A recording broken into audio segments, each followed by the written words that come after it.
From the Detroit Free Press, it's Wednesday, January 29th. Here are today's top stories. Brought to you by JB's Smokehouse, located inside Bush's Fresh Food Market of Canton.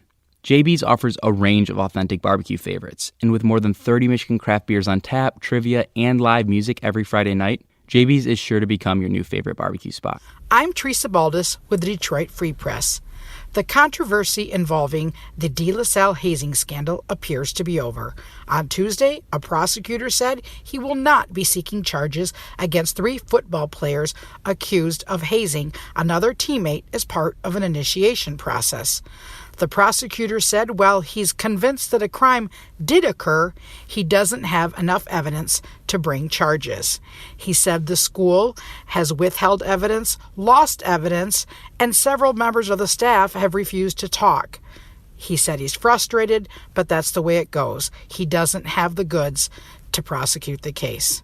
For more on this story, report to freep.com. For the Detroit Free Press, I'm Meredith Spellbring. House hunters in the Flint area could have a new option in the next month, a quaint brick single-family home located on 5 acres of property. But there's a downside. It was also the location of a gruesome murder. The Bennington Township home of Mark D. Latunsky, the man accused of murder and mutilation, is going to foreclosure and will likely be sold at a public auction.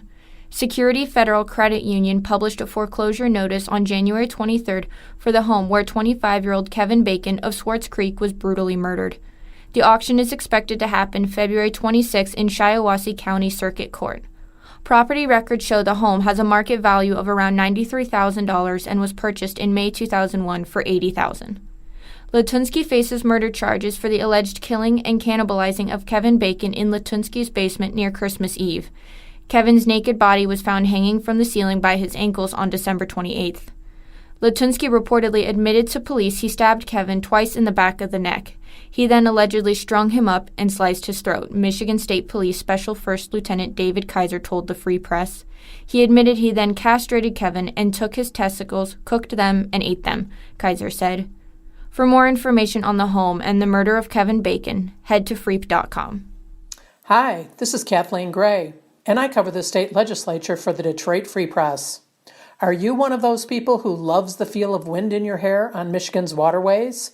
Well, a proposed bill being debated at the state capitol might put the brakes on those speedboats and cruisers.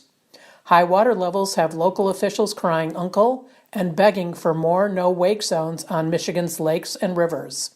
The waves generated by those cruising watercraft are swamping yards, lapping at the edges of homes, and adding to the erosion problems on Michigan's coastlines. So a state lawmaker wants to give state and county officials the authority to impose temporary no-wake zones during these high water times. If the bill passes, waterborne speed freaks might get slapped with a $500 fine. I'm Susan Tompor, and I'm a columnist with the Detroit Free Press. The credit scoring landscape is shifting this summer with the introduction of a new FICO model that could make things far tougher on credit-challenged consumers. If you have an average credit score of 700 or even lower, you're going to want to pay more attention to paying your bills on time, consistently paying down your debt, and not running anywhere near the max on your credit cards. The Fair Isaac Corporation announced this change in late January.